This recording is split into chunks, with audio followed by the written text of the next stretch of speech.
Olá pessoal, salve Maria! Sejam muito bem-vindos ao 8º e último episódio do nosso podcast Rumo à Cristandade.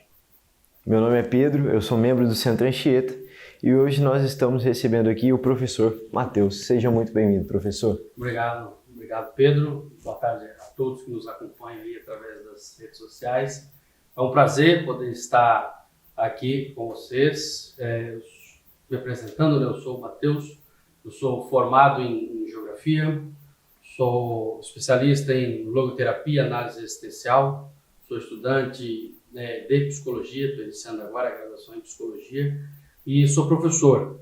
Sou professor, atuo na Faculdade Pio XII, nas disciplinas de Ciências Humanas em geral, Filosofia, Ética, Sociologia, Antropologia e também sou professor da Educação Básica, estou na disciplina de Geografia, que é a minha formação inicial. Hoje nós iremos tratar especificamente sobre o globalismo. Professor, se o senhor pudesse dar uma breve descrição do que é o globalismo, como que a gente pode caracterizar isso? Bem, o globalismo ele é uma condição, um fenômeno de um cunho majoritariamente político. Porque tem algumas outras alças aí, algumas outras condições que ele hoje faz uso para não ser extremamente político. Então, ele vai atuar principalmente nas organizações de poder que nós temos na sociedade, sobretudo aqui no Ocidente, que é a nossa realidade, e ele vai trabalhar de forma a poder controlar, a ter mais condições, ter mais situações nas quais ele possa estar sob o domínio, principalmente das decisões que vão interferir diretamente na população. Então a gente pode falar que o globalismo em si ele não é uma ideologia, mas ele utiliza das ideologias para se permear na sociedade, é isso? Exato. Ele faz uso de diversas ideologias, diversas condições que já estão impostas há séculos, fazendo um bom uso delas, bom uso no sentido de ser benéfica a ele, a condição a qual ele se propõe. Então, ele faz uso dessas condições aí para poder chegar aos seus ápices, aos seus pontos que ele estabelece aí. Perfeito. E hoje em dia a gente ouve muito sobre globalização. Qual é a relação entre o globalismo e a globalização e qual a diferença entre os dois também? Muito bem. Vamos começar pela condição de que há uma relação direta entre ambos, certo? O que difere um pouco mais o globalismo, especificamente, da globalização é que a globalização é um fenômeno, uma condição de ordem muito mais econômica do que política, majoritariamente econômica. Assim como no globalismo eu disse que ele é de uma condição política, aqui a globalização é de uma condição econômica, mas é majoritariamente econômica. E aí as duas vão aí se unir, elas vão ao encontro uma da outra para alcançar os seus objetivos. Então a globalização, se formos olhar desde as primeiras sociedades onde nós tínhamos as trocas, aí, ou mesmo com o escambo, como nós já escutamos falar muitas vezes do período colonial, então as grandes navegações, cada grande movimento, aí, seja de escala local, regional ou global, a globalização foi se fortalecendo. E hoje, meados do século XX até os dias atuais, nós temos aí a grande presença da tecnologia. Então, tudo aquilo que se fala de globalização, nós temos aí como uma condição muito mais econômica. E o globalismo ele faz uso dela porque ele precisa, então o poder vai chegar a determinadas condições através de investimentos, e esses investimentos aí se dão das mais diversas formas. Entendi. O senhor também colocou um ponto bem interessante. O senhor falou que essas ideologias das quais o globalismo se utiliza, elas já estão permeadas na sociedade há séculos. Se o senhor pudesse, de alguma maneira, traçar uma linha do tempo para a gente tentar identificar onde foi a gênese dessas ideologias que o globalismo se utiliza. Bem, aí a gente não pode deixar de mencionar a Revolução Francesa. Os ideais ali da mudança de sociedade, a ruptura entre uma sociedade que era completamente teocêntrica, que veio por praticamente mais de um milênio nesta condição, com a igreja à frente da sociedade, então passa-se a vir à tona aí a chamada era da razão, certo? Então o homem passa a ser o centro, nós vamos transformar, a sociedade passa a ser transformada, né, de uma visão teocêntrica para uma visão antropocêntrica. O homem passa a ser o centro. E a partir daí o caminho vai sendo cada vez mais trabalhado de forma que a visão antropocêntrica sempre ganhe destaque. Então, o destaque que sempre foi a Santa Igreja, passa a ficar de lado e o homem passa a ser o centro. Então, o homem, quanto mais poder ele vai tendo, mais condições ele tem de poder decidir e definir a vida, inclusive, da sociedade, é isso que ele vai buscar. Então, ele vai trabalhar nessa linha. E depois, inúmeros ideais, ideologias vão aí vir, né, corroborando, né, como aquela bola de neve, que quanto mais ela desce a montanha, mais força e corpo ela vai ganhando. Professor, e o senhor também tocou num ponto excelente que eu gostaria de fazer uma pergunta. A cultura da morte, ela está profundamente ligada, de certa forma, a essa visão antropocêntrica. Essa visão que, de certa forma, até mesmo falsamente, né, ela parece oferecer uma vantagem ao ser humano no sentido de uma vida mais feliz, uma vida mais livre, né, entre aspas, mais livre, que a gente sabe que é uma vida, na verdade, mais libertina, mas vende-se essa ilusão, esses globalistas, eles vendem essa ilusão de que seria uma vida mais confortável, uma vida mais agradável. De que forma o senhor acredita que esse antropocentrismo e até de alguma forma esse egocentrismo, ele influencia na difusão da cultura da morte e também de qual maneira a igreja, a instituição igreja é afetada com isso? Porque o senhor também falou que a gente deixou de lado o teocentrismo e entrou o antropocentrismo. Se o senhor puder falar um pouquinho mais sobre isso. Bem, se tivéssemos um jogo de xadrez aqui, foi o checkmate que você acabou de mencionar, porque é a condição da falsa liberdade que nós temos hoje, que na verdade é libertinagem. Nós temos a sociedade cada vez mais libertina, uma busca exacerbada pelos prazeres, sempre o principal tem que ser o eu e não o outro, e com isso vai se criando cada vez mais nichos e núcleos aí que vão ganhando frentes, bandeiras e condições. Então, quando nós falamos do globalismo e essa ideia de sociedade de libertinagem, é o resultado do Ocidente. Então, vão se quebrando inúmeros paradigmas aí para se construir estas condições. Por exemplo, os grandes ataques quem vem sofrendo, se nós formos analisar isso, são as duas principais instituições, que é a igreja e a família. Então, a igreja, durante toda a sua vida, veio sempre sofrendo aí ataques, perseguições, e ela sempre se manteve de pé. Nosso Senhor disse, né? Ele deixou isso aí registrado. A igreja vai triunfar, certo? E a família ela vem aí sofrendo também inúmeros ataques. Então, quando nós pegamos do século XX em diante, ali década de 30, 40 e década de 50 em diante, nós vemos que teve, por conta, infelizmente, das duas grandes guerras, um grande avanço na medicina, né? Medicina que ela sempre teve uma grande participação na história, mas as grandes guerras favoreceram amplamente o desenvolvimento, e com isso a medicina vem sendo, infelizmente, muitas vezes usada também para o mal, né, como a cultura da morte, e ela vai deixar de defender a vida na sua totalidade, né, como de fato deve se defender, e vai causar imensas aí, catástrofes aí, né, em todo o globo. Então, quando nós falamos, né, as instituições são a igreja e a família, as que sofrem diretamente e diariamente inúmeros ataques.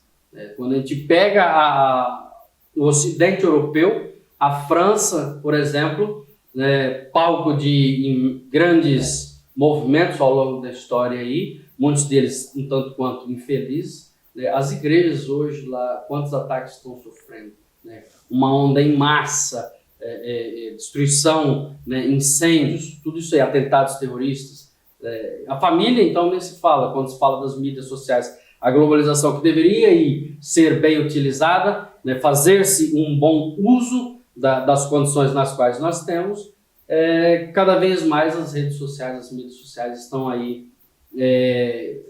nesse embate interminável, né? Então são essas condições aí. E o globalismo está cada vez mais presente e se fazendo também presente nas 3 grandes frentes que nós temos hoje no globo aí. Eu consigo também traçar um paralelo.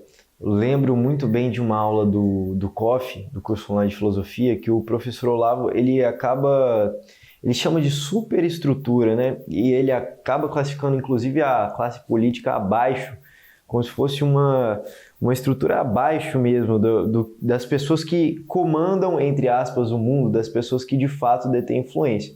E ali ele acaba falando das grandes capacidades econômicas. Quando a gente fala de globalismo, eu não consigo associar a grandes figuras que, de preferência, não citarei o nome, porque até o alcance do vídeo mesmo pode ser afetado, mas essas grandes fortunas que financiam esses movimentos dessa disseminação propriamente dita da cultura da morte. Até onde o senhor acha que a influência dessas grandes fortunas, dessas personalidades, desses globalistas, influenciam nas escolas, no nosso ensino atual, da nossa sociedade atual, e também se o senhor acredita que, de certa forma, isso aí também entra como um ataque à família, uma mácula à família? Com certeza, sem dúvida alguma, porque essas grandes frentes dos ideais globalistas, por trás delas tem uma grande condição econômica, e essa condição econômica é que vai dar poder, certo, a essas pessoas e depois a determinados grupos políticos para poder o quê? Se infiltrar na sociedade. Ela vai se ramificando aí cada vez mais. Então, quando formos falar, por exemplo, da educação, quais são as empresas que estão sempre ganhando as disputas aí pelos livros didáticos, por exemplo? É sempre uma mesma matriz, certo? Quando se vai falar de legislação, existe ali pontos bem específicos, né, bem pontuais, né, e condições muito sim, pragmáticas para que de fato aquilo aconteça, essas condições aconteçam. Quando nós pegamos aqui o Ocidente, então isso daí está tudo muito claro, já muito bem estabelecido. Então os grandes centros de ensino já estão aí permeados dessas ideologias, dessas condições, né? A educação básica está aí permeada dentro dessas condições, dessas ideologias. E aí a criança, ao ir para a instituição de ensino, ao invés dela ter uma condição na qual ela possa buscar a elevação do seu espírito, né, o seu intelecto, ele deve fazer, a inteligência ela deve ser aí movida para que a gente busque a salvação da nossa alma. E ela chega a se defrontar com algo completamente diferente. E aí isso vai entrando nesse ciclo vicioso aí, na qual nós já estamos inseridos. Infelizmente, já são décadas aí de implantação dessas condições que fazem com que o ciclo já permaneça. Então, ela começa, tudo muito bem pensado, desde a educação básica, vai até o ensino superior na pós-graduação. Então, isso não aconteceu do dia para a noite, né? Porque o ideal gramscista, né? Ele tem que ter a revolução cultural, não a revolução mais do combate armado como, né, a luta de classe propunha. Então, as mídias, como eu já mencionei, e também as instituições de ensino, que vão ser os meios de propagação de todas essas condições. Então, isso está aí muito claro, certo? E, infelizmente, é uma frente difícil, muito difícil de ser combatida. Por quê? Por trás dela tem ideais muito fortes, que são os grandes, né, globalistas. Aí. O âmbito financeiro é quem vai moldar e mandar toda essa estrutura no sistema educacional, sobretudo no nosso país. E só para finalizar essa parte, o Estado ele sabe que quanto, né, aqui no Ocidente, por exemplo, a França também, né, o outro grande exemplo aí. A criança hoje, se eu não me engano, ela tem que é obrigatório ela ir para a escola a partir do 3º ano de idade, eu acho. era 6, 5, 4, agora se eu não me engano eram com uns 3 anos de idade, ou 2. Agora me falta a exatidão. Mas por que isso? O Estado já sabe que a criança ela está sempre aprendendo. Nas primeiras fases ela vai aprender por quê? Imitação. Então vão se criar esses agentes aí no ambiente educacional para que ela busque imitar essas figuras dentro do âmbito da escola, do colégio, para que depois seja mais fácil ainda, fique cada vez mais fácil para você ter o controle. Então, quanto antes o Estado tiver o controle da população, ou seja, ela tem o controle da criança e ela vai ter o controle depois, na sequência, de grande parte da população. Então, eles vão querer cada vez mais ter tudo sob o seu domínio. Entendi. O senhor falou sobre 3 grandes frentes, né, de atuação do globalismo. Seriam essas frentes a família, a igreja? Não, isso? aí é onde o globalismo ataca, mas nós temos as 3 grandes frentes no mundo e uma delas é o globalismo, né? As outras 2 estão lá no Oriente e acho que a gente pode deixar isso para um outro momento aqui para poder falar dessas 2 grandes frentes aí que estão tão presentes quanto o globalismo no âmbito global hoje. Entendi. Em relação a como que nós podemos começar a perceber em determinados setores da sociedade essa propaganda globalista, essa propaganda de cultura da morte. Se eu não me engano, no episódio anterior, a gente chegou a conversar com o professor Marcos Lopes sobre a questão da falsificação de termos, né? Às vezes tudo é muito relativizado, as palavras que deveriam significar uma coisa passam a significar outras coisas. Como que a gente pode começar a se atentar, principalmente os jovens também, a gente tem muitos jovens universitários que nos acompanham, como que podemos identificar, ou pelo menos começar a identificar essas ideologias que são propagadas pelo globalismo? São inúmeras. Eles atuam nos mais diversos campos possíveis, certo? E a primeira coisa é aquela ideia de que tudo que é global, que é de escala, né, você está na escala maior, você está em todos os lugares, é bom. Isso presta, isso é legal. E tudo aquilo que é local, tudo aquilo que é mais particular, tudo aquilo que é, né, do seio familiar, aquilo que a igreja fez durante aí toda a sua história, isso passa a não ter mais valor. Então, nós vemos isso desde, né, calçados, né, nós vemos em roupas, aí depois propagandas para a divulgação disso aí.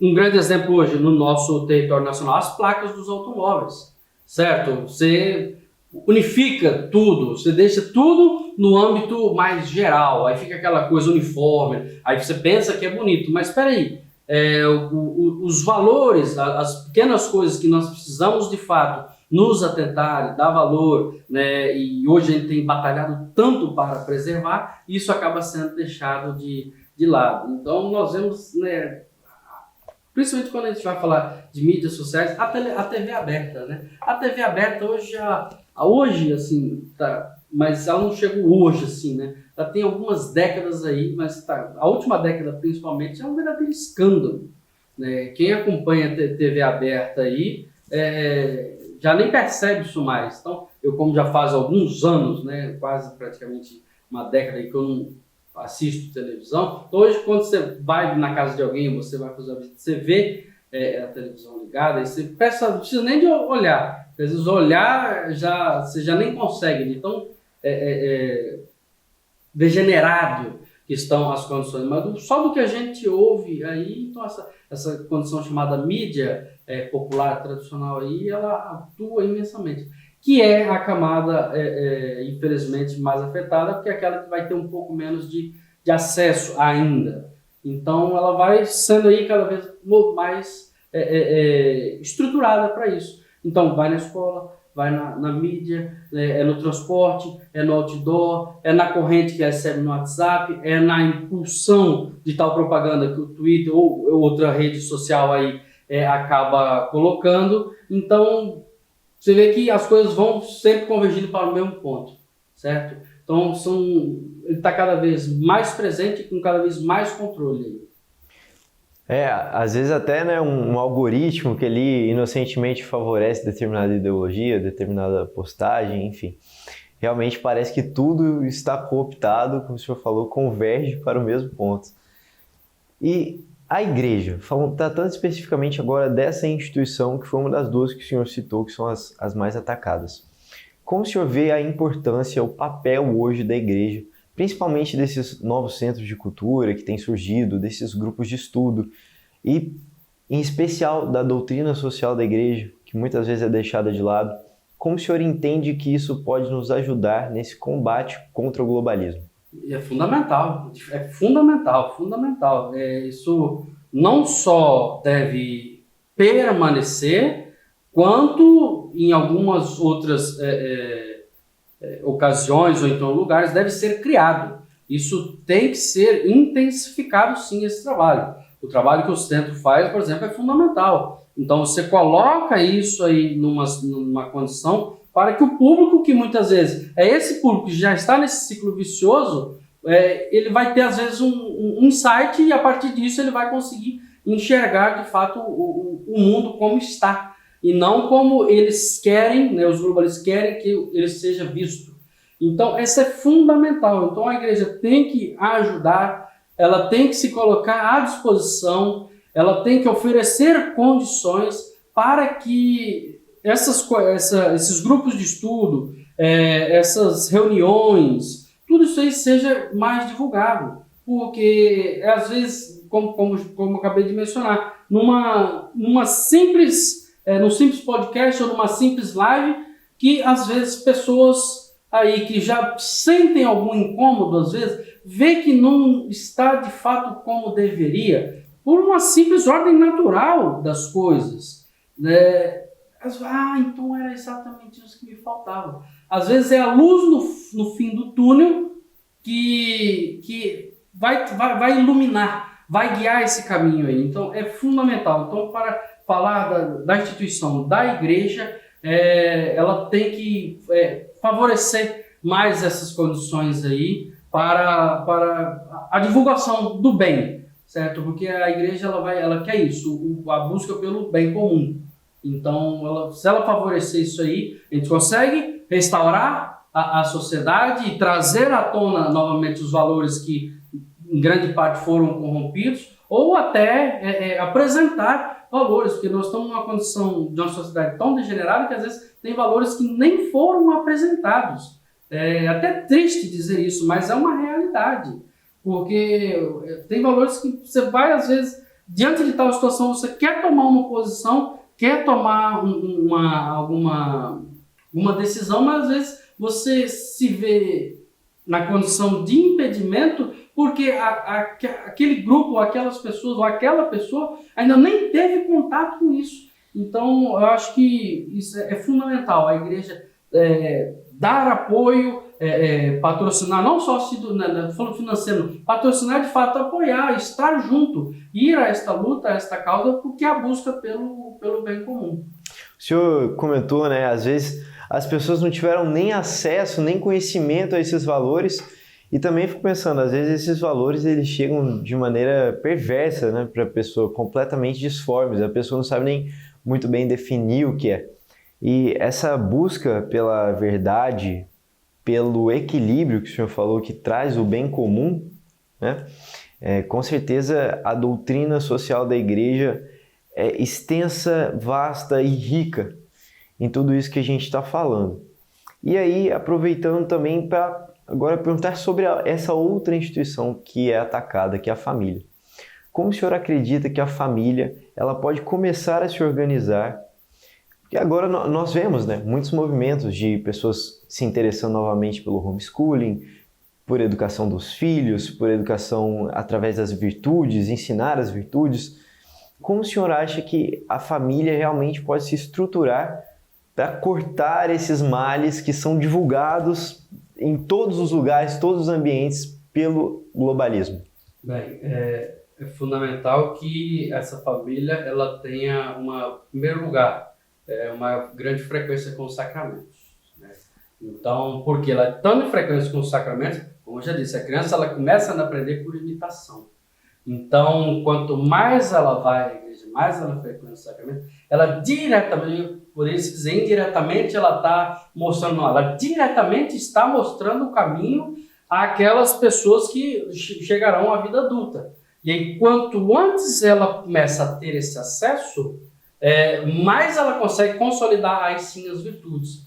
Então, a família é fundamental. Então, o primeiro ponto que eu gostaria de colocar é esse. Outro ponto muito importante aqui, é necessário desconstruir um pouco aquela ideia materialista que essa sociedade hoje vive. Porque tudo passa pelo ter. Porque eu preciso ter isso, ter aquilo, e conquista, e as verdadeiras conquistas, que deve ser aí a busca pelas virtudes, elas são deixadas de lado. Então, essa ideia, né, desse liberalismo exacerbado que nós vemos aí, corrobora cada vez mais para isso. Então, buscar um pouco, deixar de lado essa ideia materialista. Né? Para o bom cristão, o católico, a vida dele tem que, todas as suas ações devem seguir para o mesmo rumo, que é a salvação da sua alma. Então, se você começa a deixar de lado algumas ações que são deveres de Estado fundamentais, como, por exemplo, a educação dos seus filhos, já há aí, né, um grande erro. Então, essa busca e a família, então, estar presente, né, o pai e a mãe acompanhar a criança. Porque muitas vezes, né, o homeschooling está muito à tona, está em alta, mas às vezes não são todas as famílias que têm condições. Né? Isso é uma realidade. Mas então, se a criança ela vai para o colégio, quando ela retornar, o que o pai e a mãe devem fazer? Acompanhar de perto o que está sendo ensinado, verificar o material didático. E aí, quando você vai juntando grupos, esses grupos vão ganhando força, como nós estamos vendo nos últimos anos aí, pode-se até cogitar, ou inclusive em alguns lugares do nosso Brasil, nós já vimos isso, né? Novas instituições de ensino sendo criadas. Uma instituição que busque, né, trabalhar as virtudes, sejam, né, as teologais, sejam, né, as cardeais. E, então, isso é fundamental. Então, a família ela tem que estar atenta no todo, para que, quanto mais atenta, né, ela mais busca os sacramentos, ela mais busca trabalhar as virtudes, ela mais estar junta, unida, ela se torna muito mais forte. Ela estando cada vez mais forte, menos influência ela vai receber, né, das mais condições nas quais nós vemos hoje na sociedade. Então, ela é unida, ela é forte, e ela estando forte, ela resiste a tudo isso aí. E o principal de tudo, ela, pelo seu exemplo, ela pode estar mostrando aos outros, né, que às vezes não tem esse contato, como agir. Então, é fundamental você ter uma família que frequente sempre que possível os sacramentos. O senhor falou sobre o liberalismo. Muitas vezes o liberalismo atualmente ele acaba sendo vendido como uma libertação dessas amarras que são os motivos por todas as ruínas da sociedade. Como se determinados controles do Estado, tudo isso fosse única e exclusivamente o motivo de todas as ruínas da sociedade. O senhor acha, então, que na verdade é o contrário, o liberalismo, principalmente, né, essa questão desregrada, exacerbada desse materialismo, na verdade favorece, então, a propagação do globalismo e da cultura da morte? Exatamente. Ele vai trabalhar nessa condição, porque essa ideia, o Estado tem menos controle, então consigo tomar mais decisões aqui, e aí eu vou convergir a minha vida como eu vou bem entendendo. E você cai naquele erro primário lá, que é a condição da condição materialista, né? Você vai querendo sempre ter. Então, o fim de tudo isso aí é o orgulho, né? Então, acho que no primeiro ou no segundo episódio do Dr. Rômulo, não foi? Sim. Ele disse de uma maneira brilhante que quando o anjo, né, o anjo mau, né, ele decide, né, ir contra a divindade, né, e é onde vai começando tudo. Aí depois vem com os nossos primeiros pais, e aí vai só estando cada vez mais presente. Então o orgulho ele é o mal aí da sociedade. É a partir dele que vai se ramificar, vai se subdividir em todas as condições de pecado que nós temos aí. Então essa ideia de liberalismo é uma falsa promoção do bem, certo? A gente vê que de fato não deve ser este o caminho, né? Fica difícil, né? Essa falsa promoção do bem que ele propõe aí na sociedade. Professor, nós estamos chegando ao final do episódio. O senhor gostaria de fazer alguma colocação em relação ao globalismo, como ele se permeia, mais alguma observação de como que a gente pode combater isso? Bem, para finalizar, né, é uma condição perversa, eu acho que nessa nossa conversa isso ficou um tanto quanto claro, também acho que para os nossos espectadores, então isso não é algo bom, de fato, então isso tem que ser combatido. Ele deve ser combatido de que forma? Buscando o conhecimento, e esse conhecimento ele é o que? A verdade. A verdade ela foi revelada, a verdade chegou até nós, então nós temos que buscar cada vez mais a verdade. Então quando se busca, né, a verdade, as pessoas vão tendo condições, insights, situações, vivências, experiências, as mais diversas situações e condições aí para poder sair deste mal, para poder evitar tudo isso aí que infelizmente está bem arraigado, está muito presente na nossa sociedade. Então é buscar a verdade e aí depois todo o restante vai vir por acréscimo. Isso aí está muito claro através da vida dos santos, né? Os santos, principalmente quando a gente pega os grandes mártires, né? Eu gosto muito dos mártires porque foram pessoas que deixaram de uma maneira muito clara, acho que mais claro do que isso não é possível, né, apresentar. Então, os mártires, eles são os grandes exemplos. Então, buscar, né, conhecer o catecismo da Santa Igreja, estudar as obras da Santa Igreja, ler as biografias dos santos mártires, né, ler também as biografias dos santos contemplativos, né, ler a biografia dos santos que foram pessoas que não apareceram tanto, né, estudar a vida da Santíssima Virgem, tudo isso aí, ou seja, condições não faltam para a gente poder combater isso aí. A bem da verdade é essa. Cabe a nós buscarmos, né, essa disposição, esse combate aos vícios que a sociedade tem e apresenta e trabalhar cada vez mais o conhecimento para que assim a gente consiga ser pessoas virtuosas, pessoas que vão ter práticas comuns aí com a busca pelo bem, pelas coisas que estão muito bem consolidadas ao longo da história que a Santa Igreja sempre fez. Maravilha. Professor, em nome do Centro Anchieta, eu gostaria de te agradecer imensamente pela disponibilidade, por estar aqui. Com certeza essa aula foi muito proveitosa em relação ao tema do globalismo.